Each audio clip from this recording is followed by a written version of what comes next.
नमस्ते ध्येय आईएएस में आपका स्वागत है। आज के इस कार्यक्रम में हम भारत में परमाणु ऊर्जा की स्थिति और इसके विकास हेतु रणनीति, इससे संबंधित चुनौतियां और समाधान विषय पर चर्चा कर रहे हैं। वर्तमान में भारत आर्थिक रूप से तीव्र वृद्धि कर रहा है और जर्मनी एवं जापान जैसे आर्थिक महाशक्तियों को पीछे छोड़ते हुए वैश्विक स्तर पर तीसरे स्थान पर पहुंचने वाला है। हालांकि इस वृद्धि के साथ ऊर्जा की बढ़ती मांग और जलवायु संकट संबंधी महत्वपूर्ण चुनौतियां भी हैं। इसी के साथ पेरिस समझौतों जैसे अंतर्राष्ट्रीय सम्मेलनों में ग्लोबल वार्मिंग से निपटने के लिए 2045 से 2070 के बीच शुद्ध शून्य उत्सर्जन प्राप्त करने का लक्ष्य रखा गया है। अतः भारत को अपने विकास लक्ष्यों को शुद्ध शून्य उत्सर्जन प्राप्त करने की आवश्यकता के साथ संतुलित करना होगा। आपको बता दें कि वर्तमान वृद्धि दर को बनाए रखने के लिए भारत को सालाना प्रति व्यक्ति न्यूनतम 2400 किलोग्राम ऊर्जा की आवश्यकता है और विकसित भारत के लिए स्वच्छ ऊर्जा की मांग प्रतिवर्ष लगभग 25,000 से 30,000 टेरावाट घंटे TWHR होने का अनुमान है, जो वर्तमान ऊर्जा खपत से 4 गुना अधिक है। यद्यपि नवीकरणीय ऊर्जा महत्वपूर्ण है, लेकिन यह अकेले ऊर्जा की इस मांग को पूरा नहीं कर सकते हैं। इस संदर्भ में भारत द्वारा परमाणु ऊर्जा को अपने ऊर्जा मिश्रण में शामिल करना आवश्यक हो जाता है। भारत की परमाणु ऊर्जा रणनीति में 6 प्रमुख तत्व शामिल हैं, जिनमें से प्रत्येक की स्थायी विकास और पर्यावरणीय प्रबंधन के लिए एक विशिष्ट भूमिका है। सबसे पहले 700 मेगावाट क्षमता के स्वदेशी pressurised heavy water reactor PHWR की देश की ऊर्जा आपूर्ति में सबसे महत्वपूर्ण भूमिका है। दूसरा, स्वदेशी लघु मॉड्यूलर रिएक्टर SMR पुराने कोयला संयंत्रों को बदलने के लिए महत्वपूर्ण है, क्योंकि pressurised heavy water reactor PWR का आयात काफी महंगा पड़ता है। तीसरा, धातु, रसायन और उर्वरक जैसे ऊर्जा गहन उद्योगों के लिए 220 मेगावाट की PHWR के द्वारा कैप्टिव ऊर्जा मांग पूरी की जा सकती है। भाभा परमाणु अनुसंधान केंद्र BRC द्वारा विकसित उन्नत भारी जल रिएक्टर 300 HWR 300 LIU भी इस संदर्भ में महत्वपूर्ण भूमिका निभा सकता है।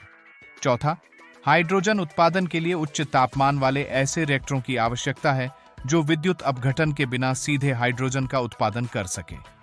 ये लागत प्रभावी हरित हाइड्रोजन के लिए आवश्यक है। पांचवां, थोरियम ऊर्जा क्षमता का उपयोग भारत की ऊर्जा सुरक्षा को बढ़ा सकता है। भारत के पास दुनिया के यूरेनियम भंडार का केवल 2% है। इसके विपरीत भारत में विश्व के थोरियम भंडार का लगभग 25% हिस्सा है। छठा, वैश्विक स्तर पर जलवायु परिवर्तन से निपटने के लिए अंतर्राष्ट्रीय सहयोग महत्वपूर्ण है।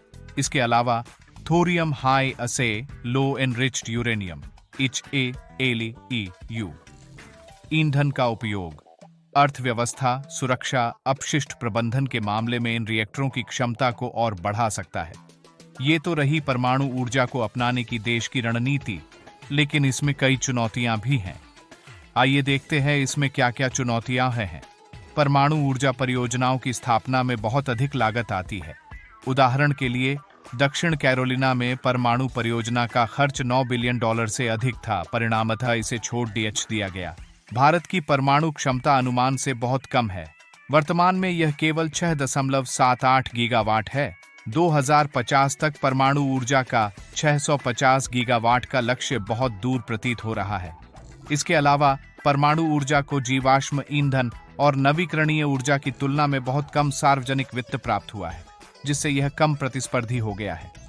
भारत में परमाणु ऊर्जा संयंत्रों के लिए भूमि अधिग्रहण और स्थल चयन में अक्सर विभिन्न चुनौतियों के कारण देरी होती है। जलवायु परिवर्तन भी परमाणु ऊर्जा के लिए जोखिम पैदा करता है। बढ़ते तापमान और जल स्रोत की कमी इसके संचालन को प्रभावित करती है। परमाणु ऊर्जा से खतरनाक अपशिष्ट उत्पन्न होते हैं और भारत जैसे घनी आबादी वाले देश में इसका प्रबंधन एक महत्वपूर्ण मुद्दा है। आइए अब इन समस्याओं के समाधान को देखें। परमाणु ऊर्जा को प्रतिस्पर्धी बनाने के लिए भारत सरकार को सौर ऊर्जा के साथ इसकी लागत असमानता के कारण पर्याप्त सब्सिडी की पेशकश करनी चाहिए।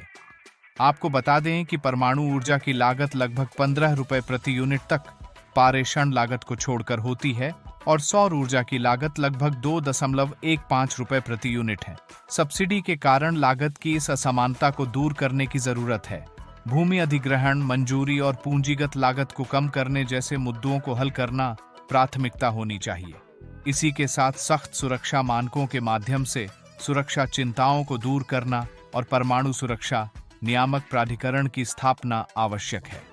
भारत को अपने परमाणु ऊर्जा क्षेत्र को आगे बढ़ाने के लिए कुशल परमाणु ईंधन उपयोग और संवर्धन क्षमता विस्तार के लिए उन्नत तकनीकों में निवेश करना चाहिए। अंत में, सतत विकास और जलवायु परिवर्तन से निपटने की दिशा में भारत की यात्रा में परमाणु ऊर्जा महत्वपूर्ण भूमिका निभाएगी।